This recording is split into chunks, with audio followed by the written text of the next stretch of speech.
Okay, thank you. We'll take roll now, please. You have to call to order. Allen, Call to order. Allen Caius? present. Caius present. Molina,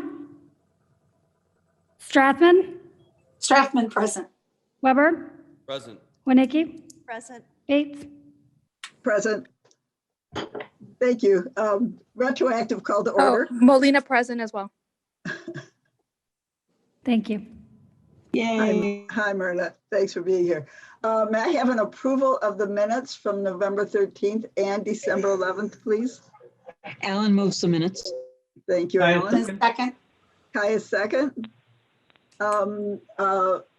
Roll call, please. Allen, Allen, aye. Caius, Caius, yes. Molina, Molina, yes. Strathman, Strathman, yes. Weber, Weber, yes. Winnicki, Winnicki, yes. Bates. Bates, yes. Thank you very much. Passes. So we will now move into the environmental portion of our agenda, and Jody Wolnick will be running that portion. And the first thing up will be the presentation from Gary Cunene, Fox Valley Sustainability Network. Gary Cunene has been, he is not A5, you are 7 generations ahead, correct? Yes. Okay, and has been bringing us the Fox Valley Sustainability Network for how many years? We know 4 now, or going on 5, yeah. 4 or 5 years. Okay, Gary, do you see the screen? Blair will move into the, would you share your screen, please, Blair, and bring us into the Fox Valley Sustainability Network presentation. Great. Well, first of all, thanks for having me. You're getting the backdrop of my kitchen since I have the Ethernet connection here, so pardon that. But it's wonderful to have the opportunity to present.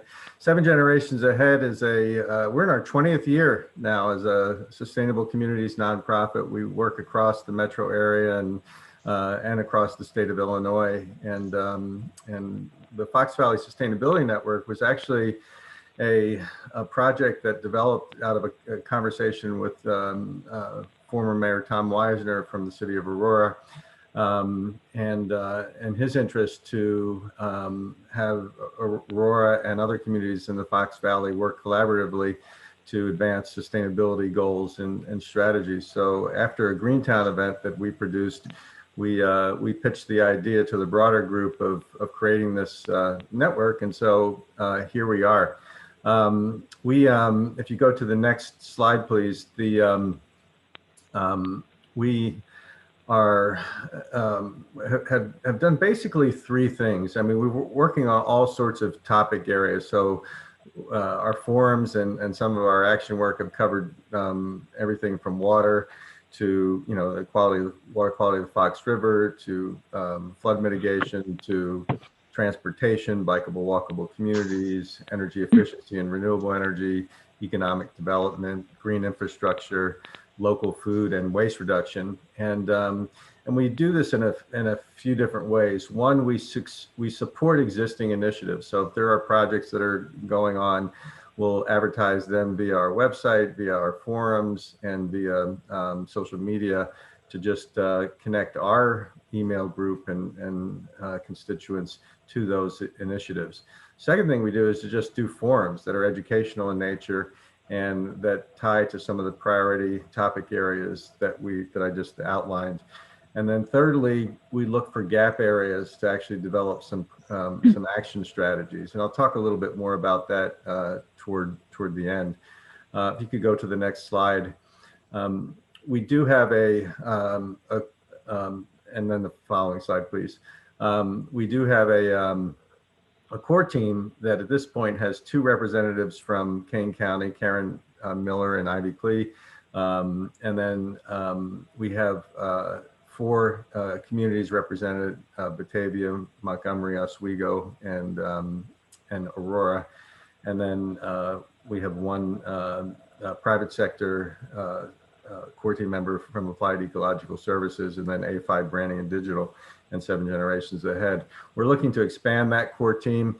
The core team basically meets, we've been meeting every 2 to 3 weeks to determine the and plan the forums and work on some of the action items that we've outlined.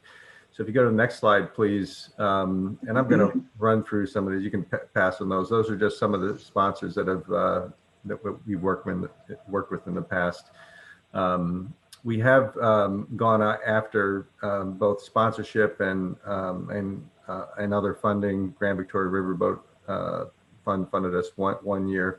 We're hoping to submit again this year, so that we can increase the scope of work that I'm going to outline shortly. But we have a pretty strong reach in terms of our email recipients and Facebook and other social media, and our forums have been very well attended. 2020 was a virtual year, of course, but for the most part. But we've had forums of up to 125 people, a few different times around the topic of solar. The rest of our forums, we tend to get attendees in the 30 to 35 to 70 range, and so we've got a fairly decent following. A lot of municipal, community institution folks, nonprofits, private sector. If you go to the next slide, and I'll just this just kind of gives you some sense of how we market and what our look is. So if you pass to the next slide,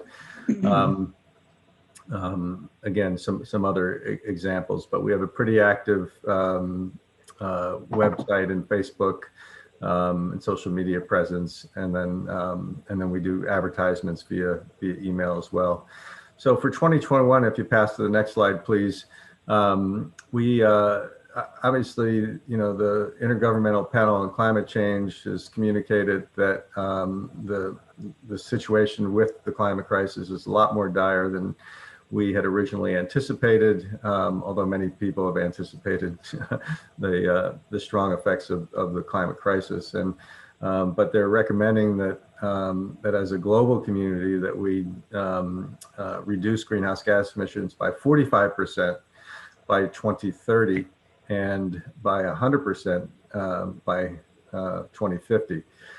So that is a major lift, and it actually drives some of our priorities for the Fox Valley Sustainability Network coming up here in 2021.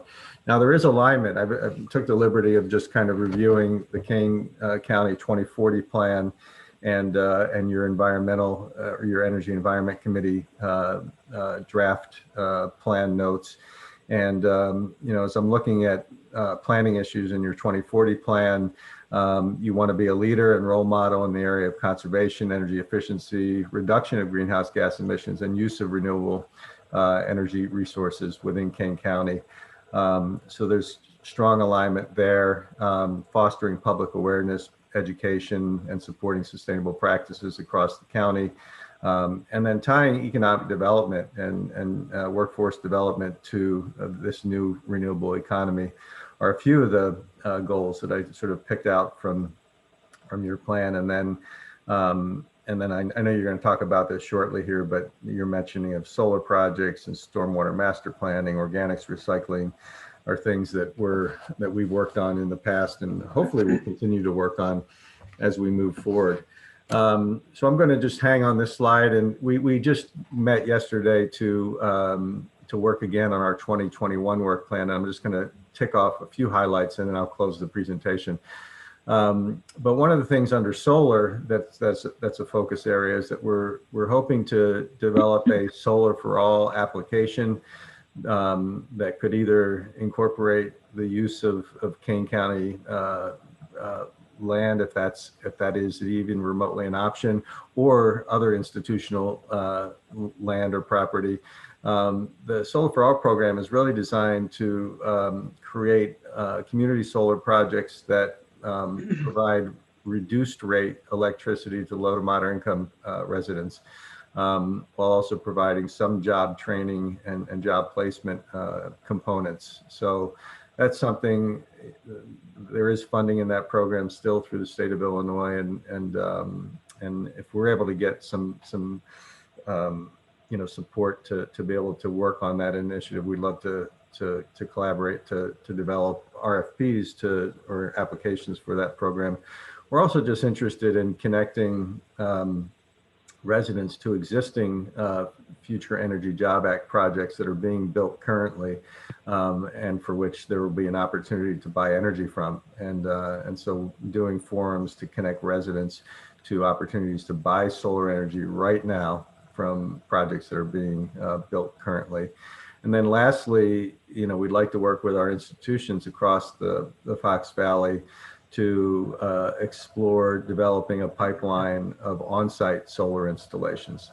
So that's a big swath of work. And again, we'll be seeking funding and sponsorship support to help staff some of that work. But it's a big priority area for us. Another big priority area is in plastics right now. It's just become a super hot topic.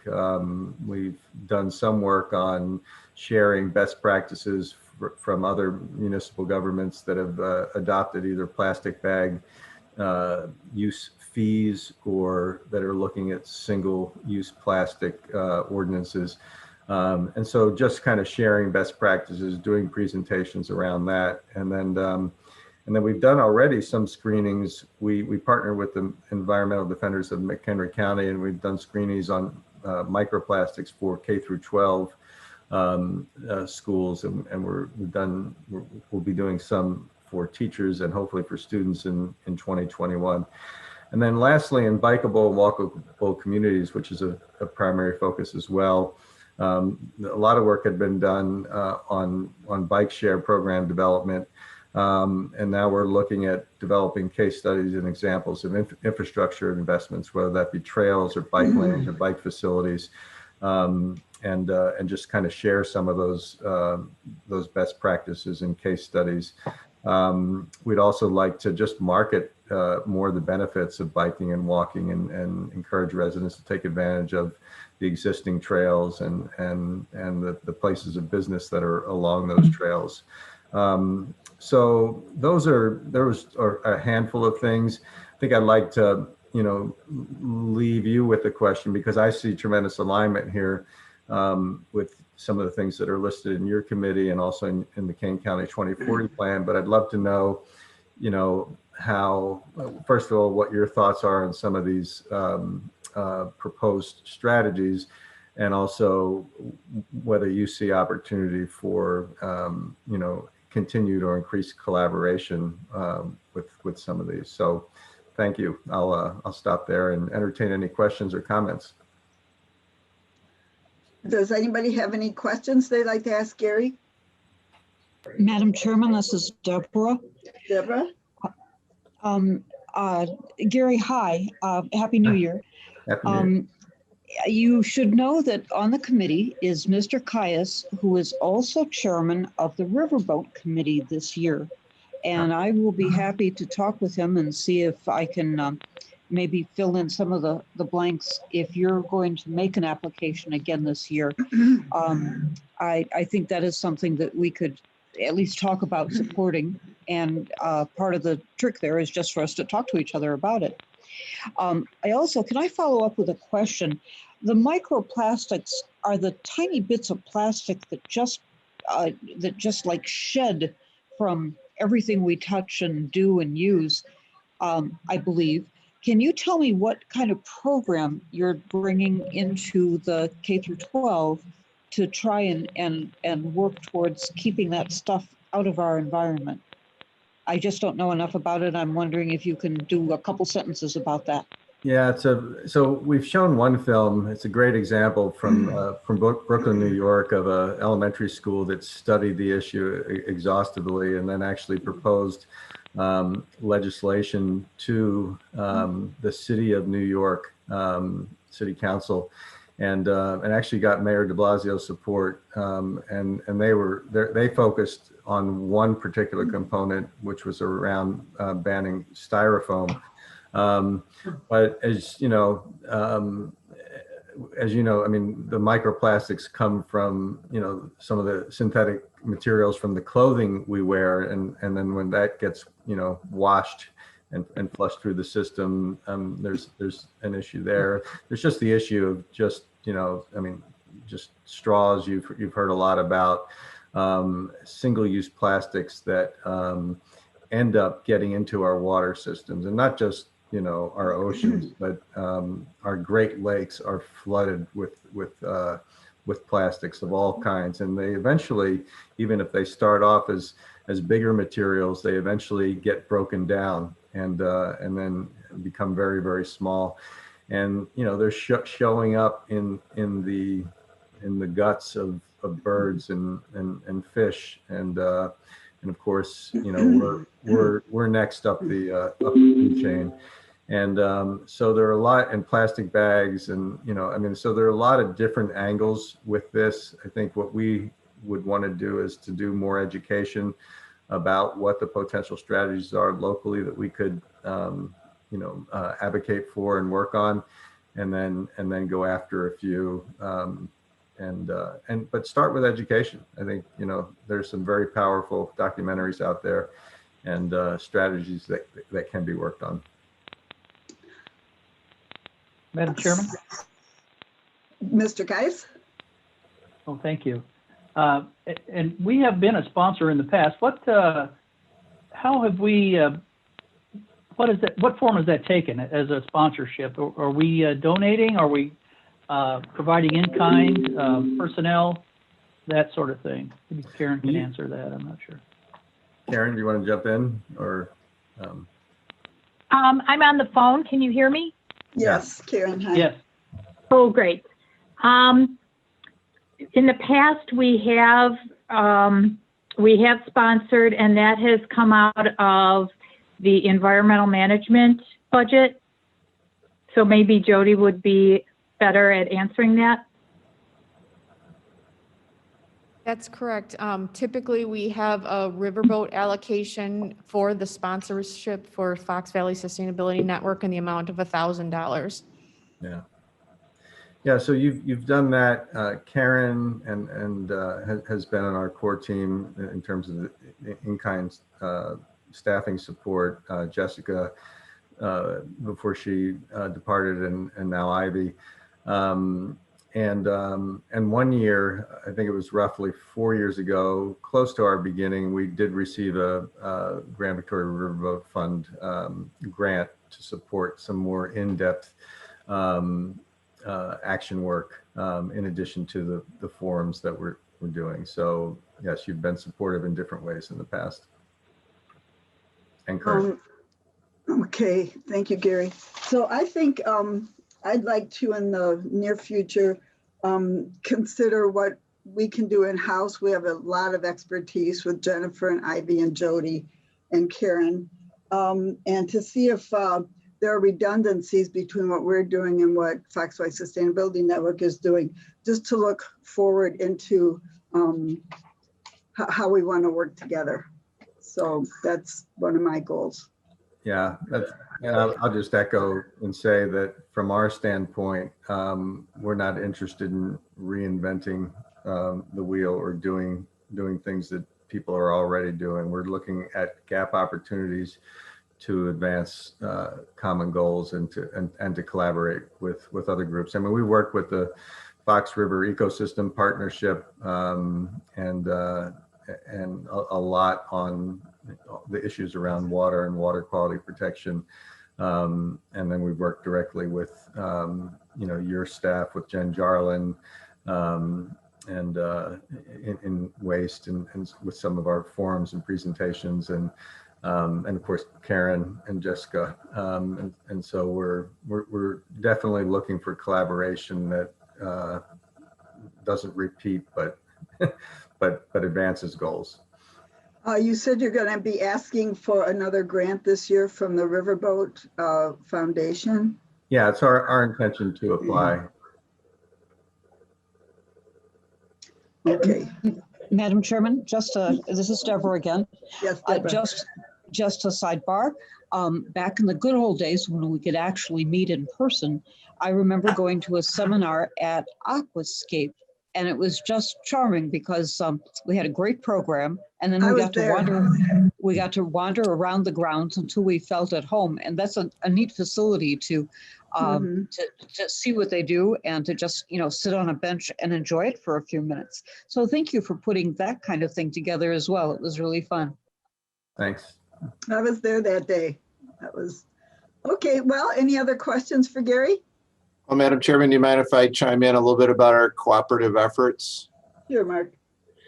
Yeah, this has been a wonderful and very unique partnership. It grew out of one of the Greentown events that the city of Aurora sponsored, but it really has been a nice marriage between the professional programs and staffs that the county has invested in, not just for land use and environmental planning, but also economic development and agriculture. A lot of overlap with a number of our other communities, some of our other partner communities, City of Elgin and Aurora, that have sustainability plans and efforts underway. And one thing that I think our local governments and Kane County Board has done well is to provide, adopt these community policies and plans and support those with the actual programs. Where the Fox Valley Sustainability Network has really come into play has been the promoter and the convener of these events, which government isn't always so well suited for doing, especially across multiple units of government. So the events that you've been to and our staff has given in-kind support to speaking at and helping to plan for.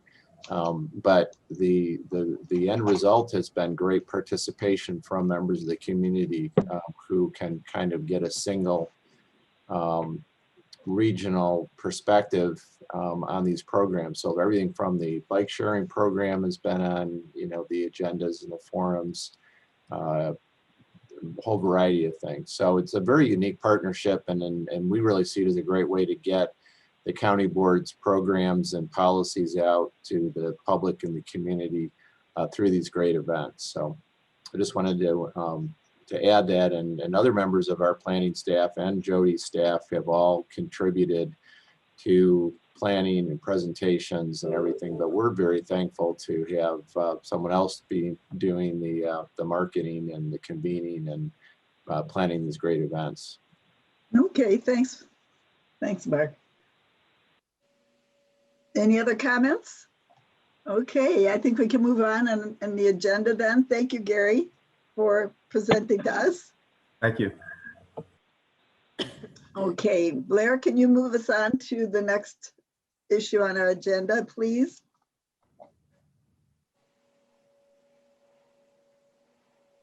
Let's see.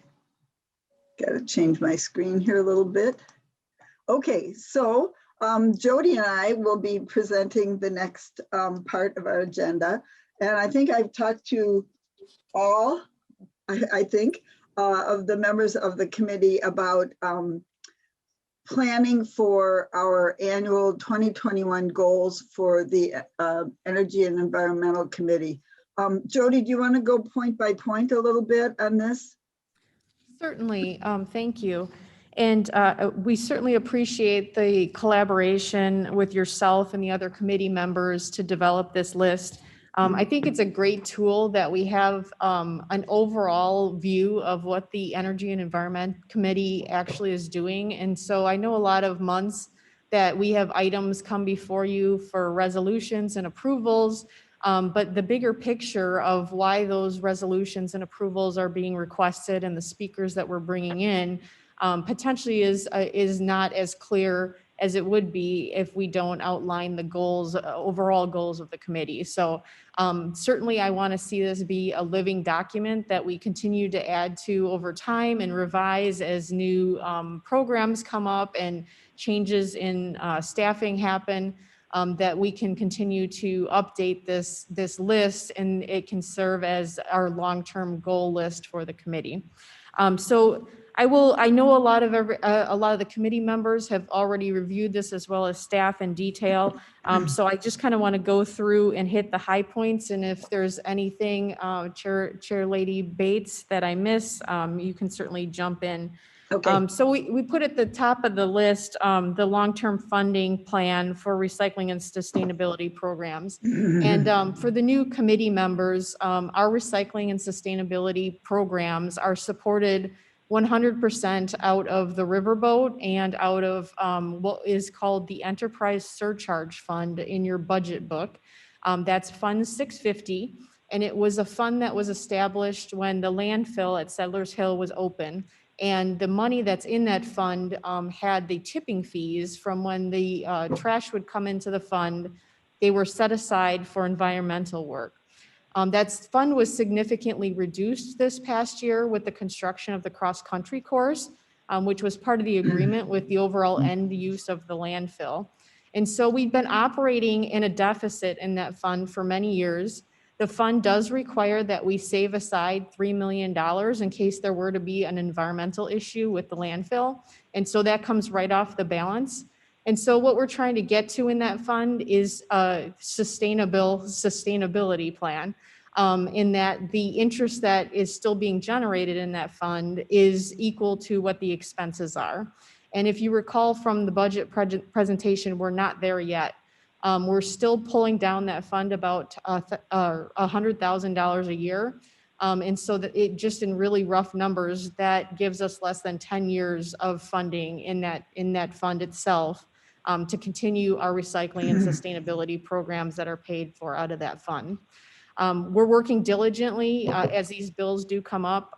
The reusable bag fee, or the disposable bag fee, potential transfer station income, and other opportunities that might be out there in regards to the waste hauling industry, to try to shore up that fund, ensure we have a sustainable revenue going into the future.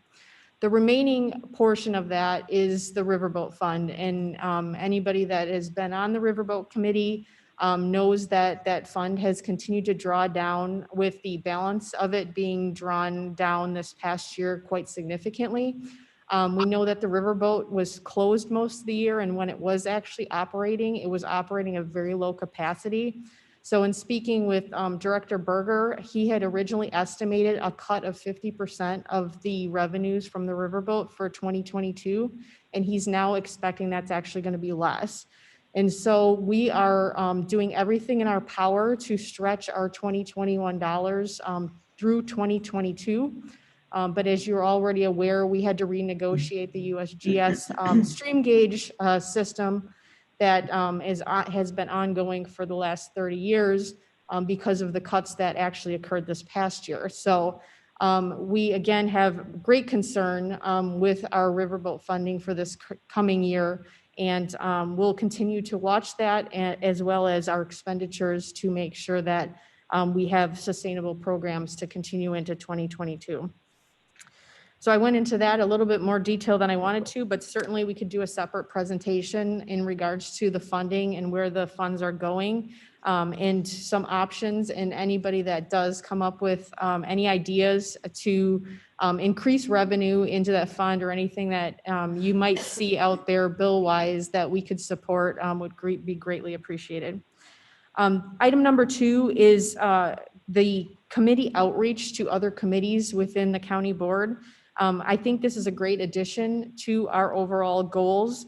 We had certainly had cross conversation and work with the development committee, with the agricultural committee, but adding the admin committee, the jobs committee, transportation, and public health are certainly committees that share our goals for many of the items that we're working on within this committee. And we've had some great progress and conversation with those committees in how we can cross-pollinate some of these programs and make sure that we're not working in a box, and that we can utilize the resources in other groups as well as other departments. So I've kind of outlined some of the programs underneath that committee outreach.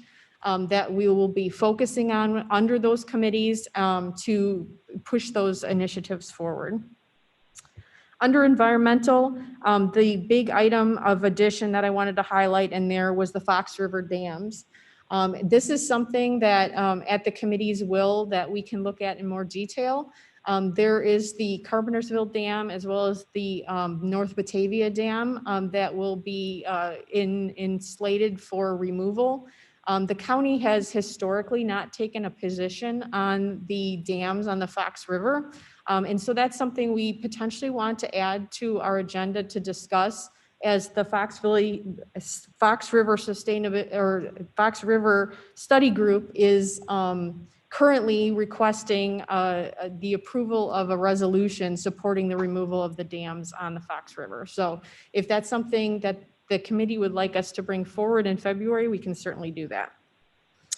Under recycling and solid waste, many of the items that we've listed here are the goals that are in the solid waste plan. And we're reiterating them here specifically for the 2021 goals of the items that we will be specifically working on. And under sustainability, the key item I want to highlight on that one is the networking and social media. Certainly there's a lot of opportunities with our Kane County Connects articles as current, but there's also a lot of outreach that can be done on other social media platforms such as Facebook and Twitter in regards to sustainability efforts and collaboration with other local groups.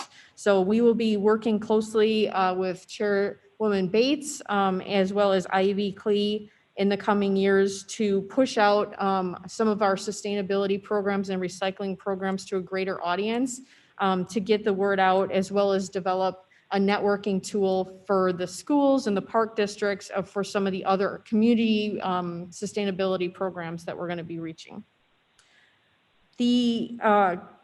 As the presenter mentioned about climate change policies and goals, that was not something that we've specifically gone into detail addressing.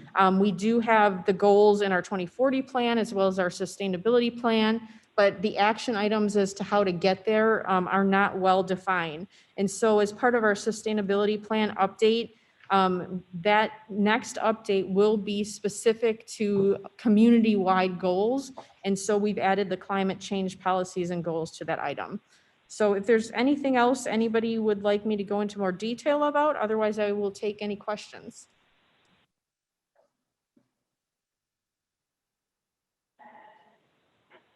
This is Deborah again.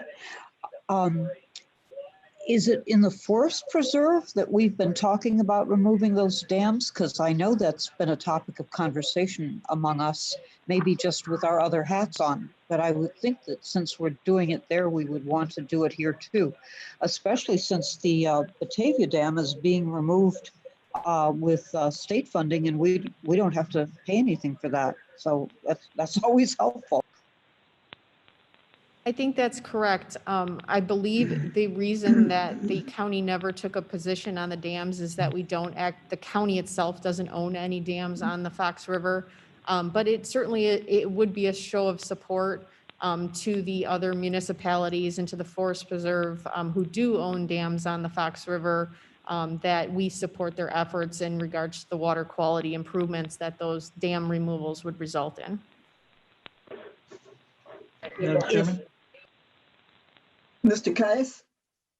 Yeah, just to comment on what Deb brought up there, I believe the Carpentersville Dam is well underway to be quote unquote modified, where it's actually not completely removed, but is reduced so that it's really has no effect on the flow of the river at the time. So, and I believe it's going to be completed by 2022. So it's well underway. So it sounds like the work has been done to get that the river flow improved there.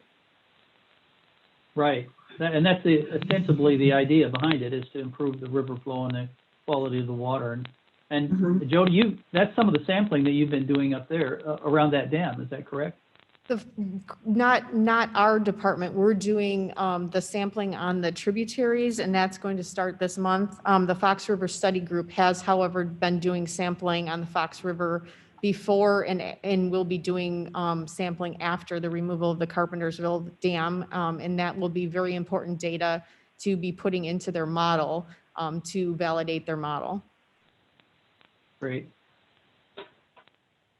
Madam Chairman, can I share something? Please, go ahead, Is Ms. this- Allen. This is Deborah again. There was a dam, I guess the South Batavia Dam, which was disintegrating. I remember it being a topic of conversation when I was early on the board, and people were really concerned about, well, gee, what happens to my property? I'm downstream of the dam. Is my property going to be flooded? Is it going to be filled with garbage, and so on and so forth? And what was interesting was that as that dam just disintegrated, I think, into the river, nothing happened. The flow of the river got healthier, and nobody was flooded, and it was just kind of a happy coincidence that some of the things you worry about don't happen. It just took itself down. Exactly. Great. Blair, could you go back up one page, please? Thank you. So thank you so much, Jody. That was a great presentation and exactly what we needed. I'd just like to go back over this a little bit and give you some of my thoughts. For number two, so financial, number one, financial. Jody, I think we could put you on our agenda for next month to explain more about the funding issues, because that's so important. We need to make sustainability sustainable for Kane County. Then going down to the Kane County Committee outreach, we're already working on that. I think that'll be an ongoing work, an ongoing effort every day or every so often. We need to be working with all these other committees to get out of our silos. We have been working with the Jobs Committee already. We've been talking to them about the green economy. I think Ivy's going to talk about that a little bit. One thing I would like to ask from the committee is, what priorities would you like to give to these items? When we look at environmental, so Jody's indicating the river dams, although there doesn't seem to be a big amount of work that we need to do there if those issues are starting to resolve themselves. And some of these other issues seem to be ongoing to me. The watershed groups will continue, water supply planning. Which one of these should we be putting most of our efforts into? That's what I'm sort of asking the committee. Recycling and solid waste, Jennifer Drown will be speaking to us. Okay, go down, please, Blair. And then we'll get into sustainability. Let's just be thinking about timelines. And Jody and I will be working on this, and Ivy and Jennifer. Timelines and priorities. Which of these, I know you may all be smiling and thinking, Mavis, this is a lot, and Jody and Ivy and Jennifer. So let's put first things first. So if you have input on that, that would be great. Okay, all right. Any other questions? Can I toss something else in? It's Deborah again. Do you see that item, the item for citing transfer stations? It's the paragraph number 4, the last item. In what section? Let's see. The one above this page.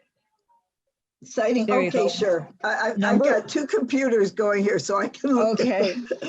Well, okay, Blair is always helping us out. So yeah. Item 4, item C.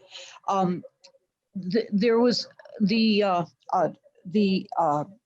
landfill in South Elgin wanted, Waste Management wanted to turn that into a transfer station. And the board voted that down for a number of reasons, including the fact that there, that it was, if you had waste trucks queuing up there, it's right around a curve if you're coming from the north to the south, and they hadn't done anything about stoplights or exit ramps or anything like that to help alleviate that problem. And there were other issues as well, but I remember that one being a big one. And Mike McCoy was chairman at the time, and I said to him, and I was brand new, I said to him, well, if we can't do a transfer station there, could we do a transfer station someplace else? Because boy, those tipping fees at the landfill were worth millions of dollars. And he said, I don't think Kane County has the stomach to do any more of that at this time. So what Waste Management did was they went right to Elgin and put a transfer station there just outside of, at the very edge of what Elgin controls. And Elgin has thankfully been receiving those funds ever since. I just don't see why in the world we wouldn't want to try and follow up on that. It's a relative, now maybe if I have the farm next to the transfer station, I would feel differently about this. But it seems to me that that's a reasonably painless way to help handle waste and for the county to make some money off of it. And I welcome any criticism to what I just. Well, we can discuss this for a minute. We're doing okay for time, I think. Jennifer, would that be your expertise? Yeah, well, it's certainly not an area of expertise, but I know a little bit about it.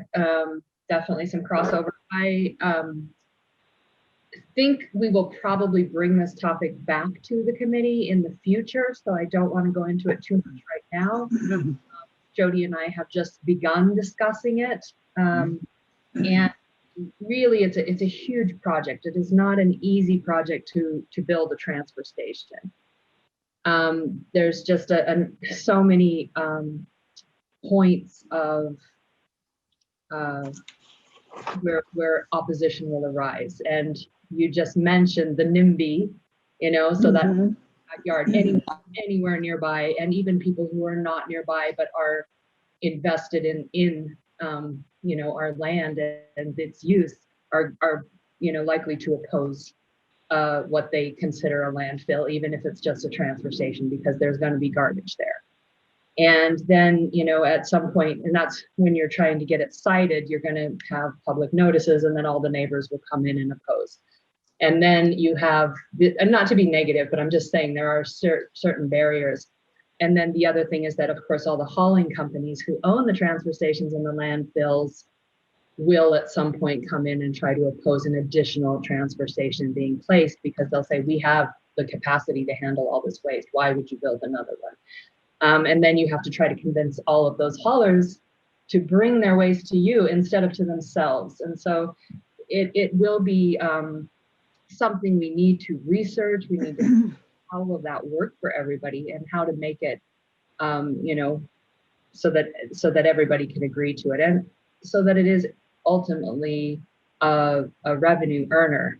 And it's going to be a 4 to 5 year planning process before it even gets going, and all of the agreements will have to be in place for the transfer of waste and things like that. So it's a huge topic, and we do need to definitely be looking into it. It's part of, and I'll talk about this in my presentation, but part of why we've started reviewing the siting ordinance, so that we are welcoming and so that we are ready for anyone who wants to come in and build a transfer station.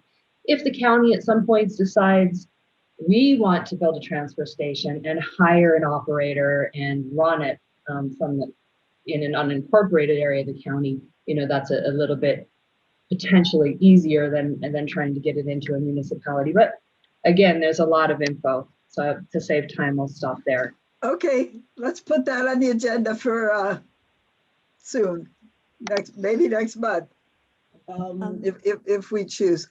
Okay, then I would like to, here we are in Zoom land, not being able to really see each other. I'd like to have some nods or some waves or some smiles that this plan has a consensus from the committee, and that we can start moving forward on the plan.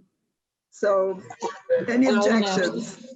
Alan, Deborah? absolutely. This is a great way to start. Good, good. I'm glad you think so. So if Madam there's- Chairman, Yes, Cheryl Cheryl. here. I think this is a great plan. I think it's optimistic, and I think it, it has some really good qualities to it. So I certainly embrace this agenda. Okay, there we go. We're getting some consensus here, and Ivy's nodding. Okay, thank you. I just want to make sure we're all, excited about this and moving forward. I said to Jody that I wanted a plan because if you don't know where you're going, you're never going to get there. So, so now at least we know where we're going. Now let's get there. Madam okay. Chair? Yes, ma'am. Cheryl Yes. here. Yes, Cheryl. I have another question, and I had a constituent call me and talk to me. She's a person who's a master gardener and a master naturalist. And she asked a question about chemical drift. And I wonder if that would be something under this committee that we would look at, or if that falls to somebody else like ag. Yes. What are your thoughts about that? I think we've got it in here. Jody, do you want to answer that question? It's in here. It's just not quite that same wording. Correct, Okay. Jody? I would agree. If it's an agricultural related chemical drift, that would be something that we could work through under the ag committee with the Farm Bureau. If it's more of a residential type of application, that might be something that we could discuss with the health department. Okay. And under water supply planning, or, well, Jody, maybe we should add those words, chemical drift, just to make it more clear that I agree that's ag. Ag is usually where the chemical drift is coming from. So when we say water quality from farmland, I believe that's the same thing as that's implying chemical drift. So thanks, Cheryl. That's a huge problem, a huge issue. I mean, it goes right down to, if you ever go down to the Gulf of Mexico and you see all those jellyfish lying on the beach, you might even stub your toe on one. They're so big and everywhere. And that's the hypoxia that's resulting from this overnutrients and coming from Illinois, going all the way to the Gulf of Mexico. Right. All right. Okay, thank you.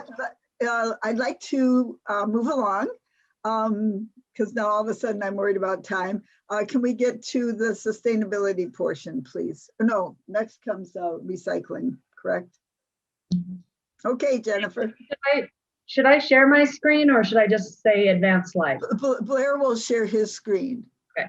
And then you can see his screen and just say up or down, please. Okay.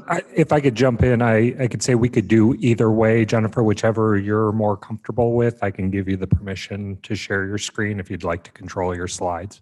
It's fine. There's not that many of them. We'll just let you do it. Thank you, though. So next slide, please. So I'll try to be brief. So I just wanted to give you a recap of the major projects and also align that with the report that was just given for our 2021 plan. This year for the green guide, many of you know that traditionally we do a larger guide, several pages. It's got the poster in it and whatnot. This was the 2020 guide. And this year we decided to do something more simple because there really hadn't been that much information in this guide from last year that changed.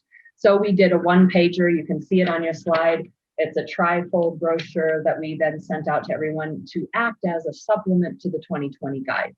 And of course, all this information is also available online. But in doing this, we were able to make a note of all the changes that had occurred from 2020 and add some very helpful, timely advice, like how to recycle all these things, related to, in the time of COVID, we're getting a lot more home deliveries. How do you recycle all of that stuff? All the packaging, et cetera. And then an updated note on our recycling centers, which we're always wanting to promote and make sure that people know they're available. We saved quite a lot of our budget this year. Instead of spending close to $17,000 on it. I've got the numbers down here below. You can see the savings. I won't go into it too much, but we saved over $10,000 this year in doing this smaller guide. And it's useful, and it directs people to the website where the most updated info is. Next slide. These guides also are available if you'd like. I'm not sure, Jody, if we're not all there in person, but in any case, if you want to stack, they are available down in our offices, and you can just ask Jody for that if you're not there. So the solid waste plan, you've all heard about that already. It was approved and adopted by the board in December. And this is where the initiatives are coming from that were spoken of in the 2021 plan above as well, because this will now be a guiding document for the recycling programs for the next 5 years. And so there's a link there for you. There's a proposed implementation schedule in the back, and of that, 6 out of 9 of the deliverable goals are in 2021. And that's just, again, a visual. You can see the highlighted ones. Those are the 2021 goals out of the 9. And they have to do with the topics you see listed there. Again, more detail in the plan if you want to have a look online. Next slide.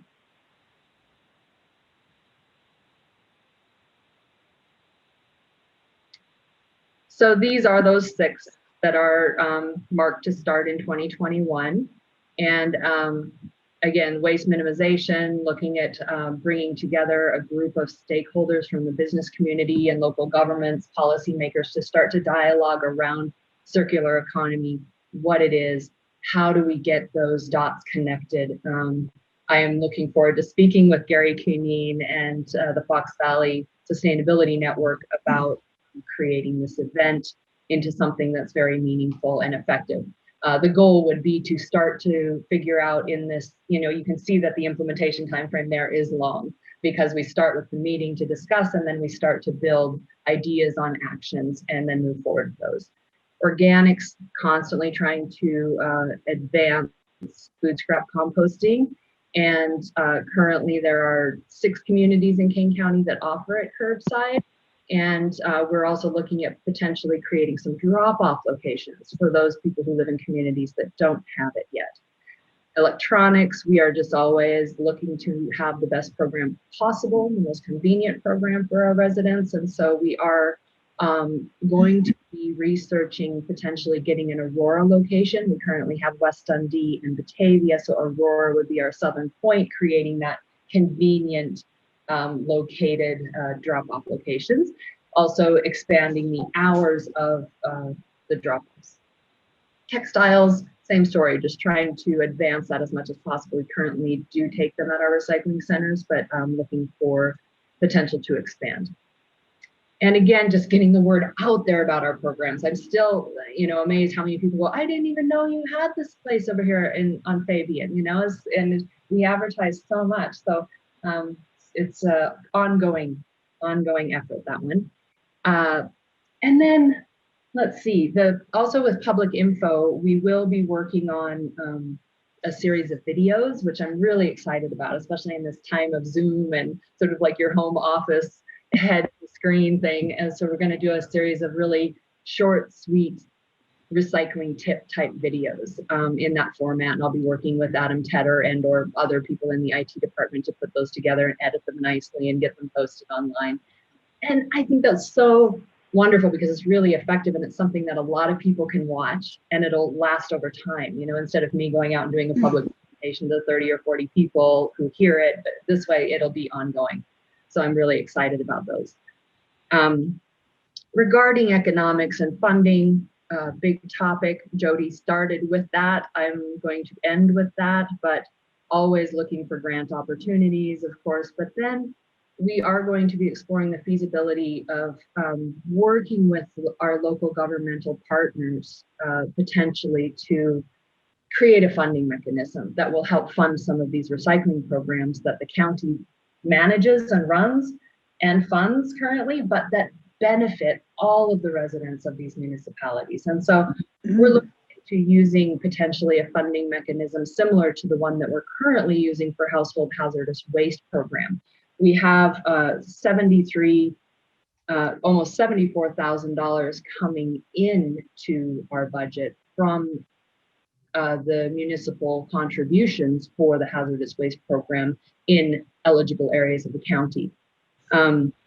We have other sources of revenue too that I wanted to mention just as a side note, that the hauler licensing does bring in $16,000 to our budget. And then the book recycling, we have a revenue share agreement with them and we get about $2,000 a year that come in with that. So the recycling programs do have income as well as expenses.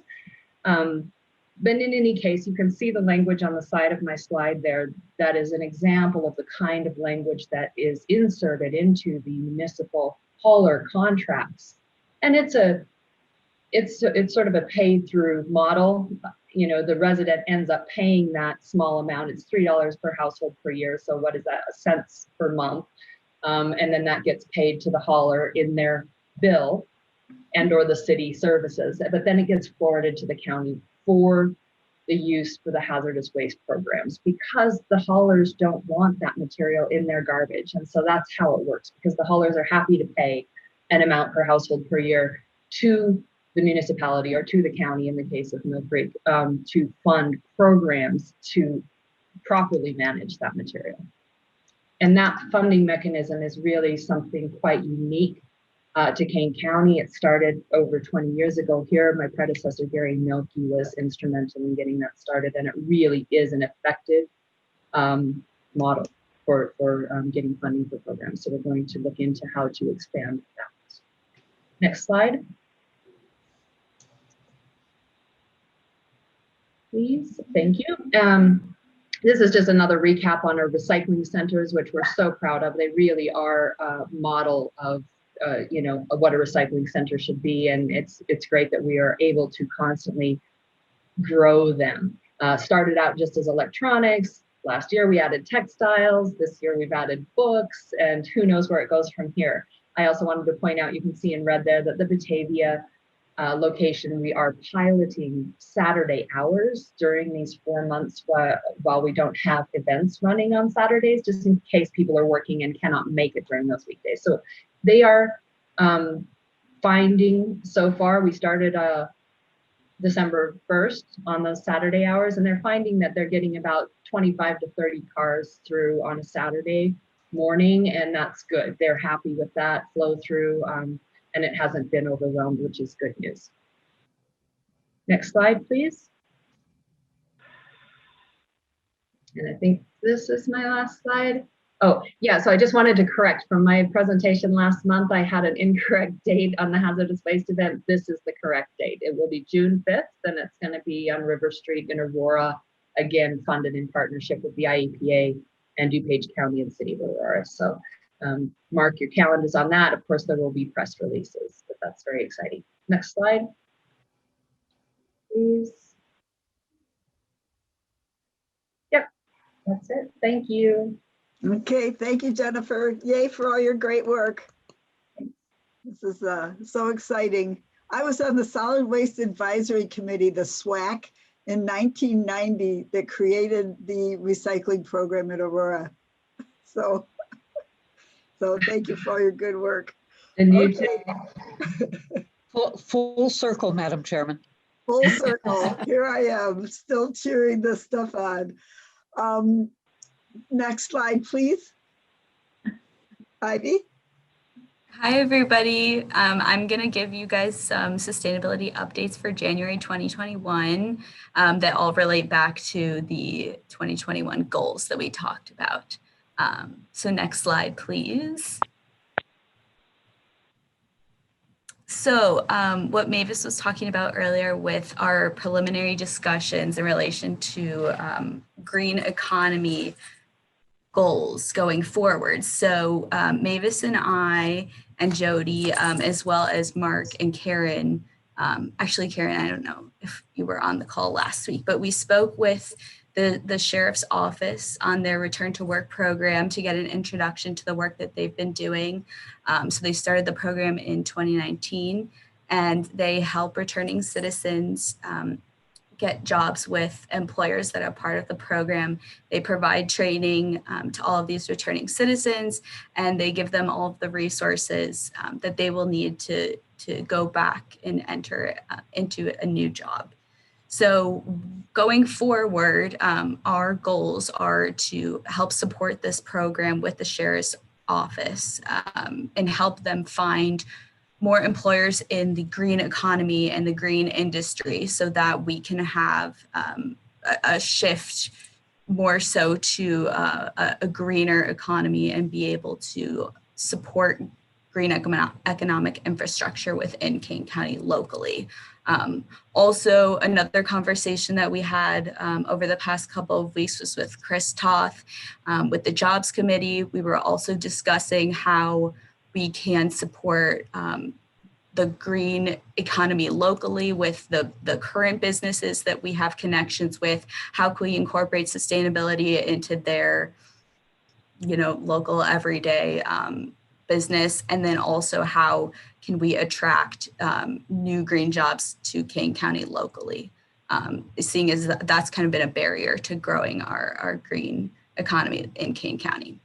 So that's just kind of preliminary conversations that we've been having. Going forward, this will be hopefully a focus that we have.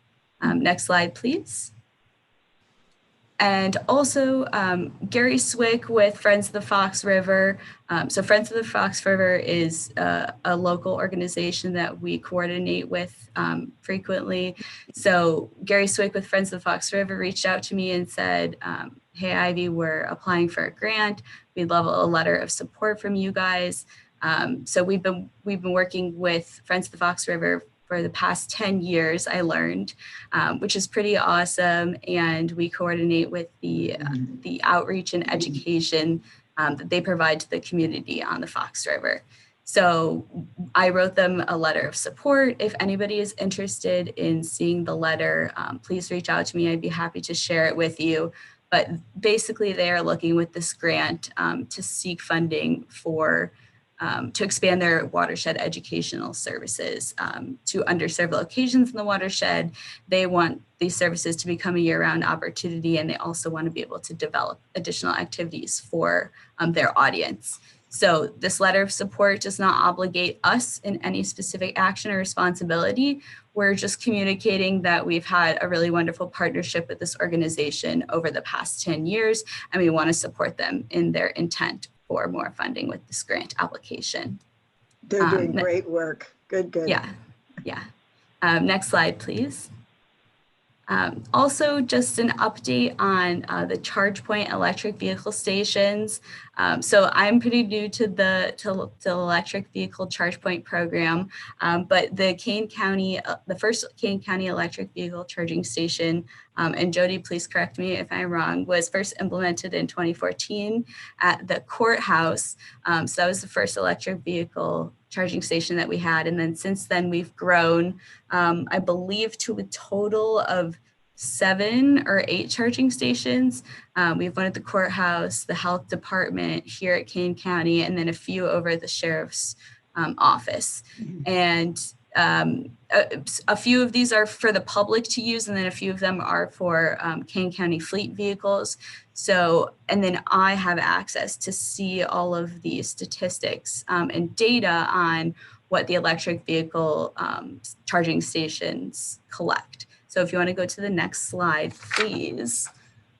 It might be kind of hard to see, but here is a graph of the revenue within the last 90 days. So we do actually receive revenue from the electric vehicle charging station. So every time somebody pulls up in their electric vehicle and they want to use the charging port, they have to pay a fee for the time that they are using to charge their vehicle. So part of that revenue goes to us, and we receive it in the form of a check every couple of months. So I will let you guys know when I receive the first one, because that will be very exciting.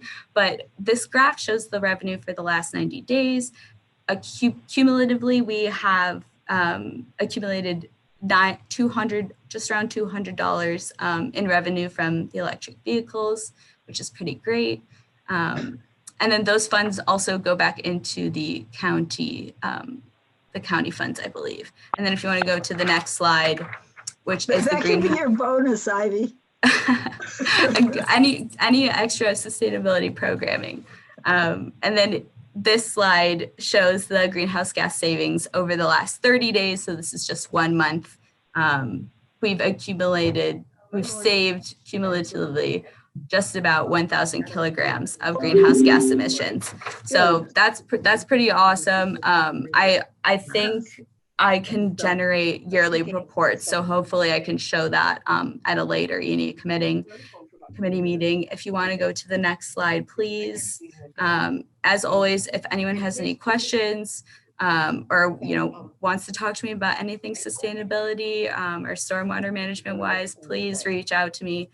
This is a fun picture of when I presented at an Elmhurst Metropolitan Mayor's Caucus Environment Committee meeting last year, and Mayor Kevin Burns is in the picture. So kind of fun, but that's all I have for you guys today. Thank you. Thank you, Ivy. Okay, Blair, you can stop sharing now, please, so we can get back to our peanut gallery view.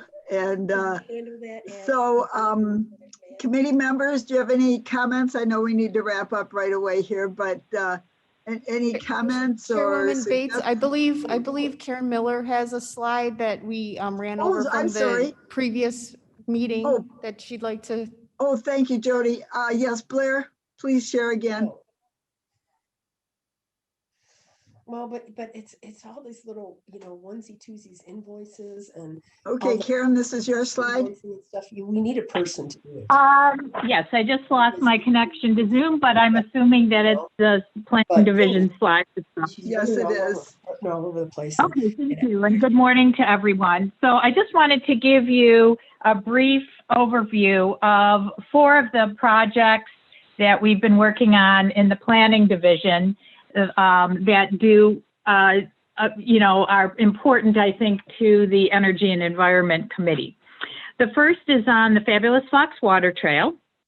I've been leading a group of stakeholders along the entire length of the Fox River with guidance from the National Park Service to develop and support a 223-mile water trail that provides suitable access to the public to enjoy the quiet and active recreation, scenic beauty, abundant wildlife, and historic and cultural features, while encouraging communities along the Fox River to embrace stewardship and public engagement to provide a sense of place. This is also within the criteria and best management practices required by the National Park Service in order to apply for designation in the Park Service's National Water Trail System. Please check out the fabulousfoxwatertrail.org to see what we've accomplished so far. The next item is the Fox Valley Sustainability Network, and I want to thank Gary for presenting on this today. I wanted to invite him to the meeting so you would get a more in-depth idea of what we've been working on the past few years. So again, thank you to Gary. The next project is the Chicago Region Trees Initiative. Co-leading the Trees and Green Infrastructure Working Group as part of the Chicago Region Trees Initiative, a partnership for coordinated action on key issues facing trees. It is the largest such initiative in the country, with leading organizations and agencies from across the 7-county metropolitan region working together. The initiative is leveraging funding, knowledge, skills, and expertise to build a healthier, more diverse regional forest. This work is a natural segue from the development of the Kane County 2040 Green Infrastructure Plan and Map that the Planning Division led, which includes as one of its many layers remnant oak woodlands. And the 4th project is with the Fox River Ecosystem Partnership. I have a leadership role on the executive committee, currently as the National Water Trail Advisor. The partnership is one of 2 surviving partnerships out of over 40 developed through funding in 1996 from the Illinois Department of Natural Resources to promote, preserve, protect, and enhance the natural, cultural, economic, and recreational resources of watersheds throughout Illinois. The Illinois Department of Natural Resources funding disappeared many years ago. The partnership is a diverse group made up of landowners, businesses, nonprofit organizations, agencies, and governments within the Fox River watershed region. Our monthly membership and new networks have become virtual this year. Please join us for our annual membership meeting, which was held earlier this week.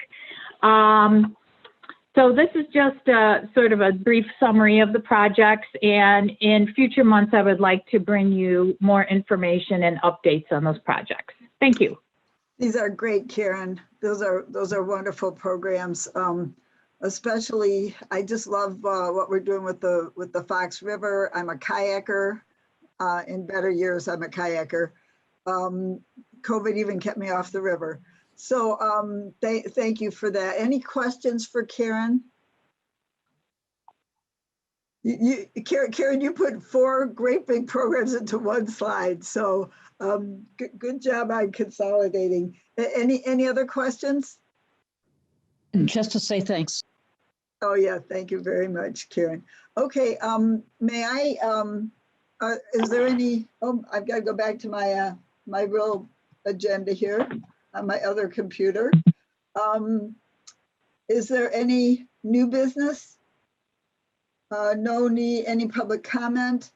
May I have a movement of a motion to put the reports placed on file, please? Molina Alan moves. Melina moves, Alan seconds. All in, do we have to do a roll call for that? Yes, ma'am. Roll call, please. Alan? Alan, aye. Caius? Guys, yes. Molina? Molina, yes. Strathman? Strathman, yes. Weber? Yes. Warnicki? Yes. Bates? Yes. Thank you very much. No executive session needed. May I have a motion to adjourn? So moved. Thank you, Strathman. Guys, second. Kaya, second. Thank you. Voice vote, all in favor? Aye. Aye. Thank you, everybody. Motion carries.